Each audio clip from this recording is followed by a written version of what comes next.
গঙ্গাসাগর মেলা ভারতের দ্বিতীয় বৃহত্তম হিন্দু মেলা। প্রথম বৃহত্তম হিন্দু মেলা হলো কুম্ভ মেলা। এই মেলা ভারতের পশ্চিমবঙ্গ রাজ্যে অবস্থিত কপিল মুনির আশ্রমে প্রতি বছর পৌষ সংক্রান্তির দিনে অনুষ্ঠিত হয়। অ্যাকচুয়ালি গঙ্গা ও বঙ্গোপসাগরের মিলন স্থান হলো গঙ্গাসাগর। বলে না সব তীর্থ বার গঙ্গাসাগর একবার।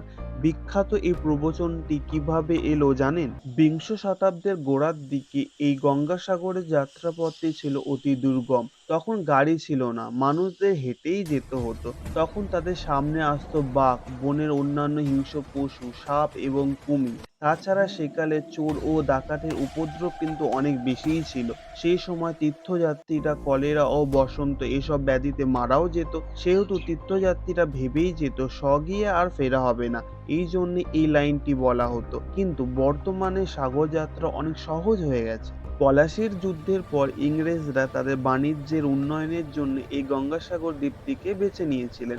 বলতে গেলে তাদের জন্যই গঙ্গাসাগর পুনর্জীবন ঘটেছে। কিন্তু সেই সময়ে সাগর দ্বীপ উন্নয়নে তাদের প্রচেষ্টা খুব একটা লাভ হয়নি। কারণ আমরা তো জানি বছরে ২-৩ বার করে ঘূর্ণিঝড় আসে এই পশ্চিমবঙ্গে। তো সবকিছু ধ্বংস হয়ে যেত। আমরা যে কপিল মুনির আশ্রমে যাই সে আশ্রমটি কি প্রাচীন? না বন্ধুরা, নদীর গতিপথ পরিবর্তনের ফলে সে মন্দির সমুদ্রের গর্ভে বিলীন হয়ে গেছে। এর পরেও দুবার মন্দির নির্মিত হয়েছিল, কিন্তু সেগুলি সমুদ্র গ্রাস করেছে।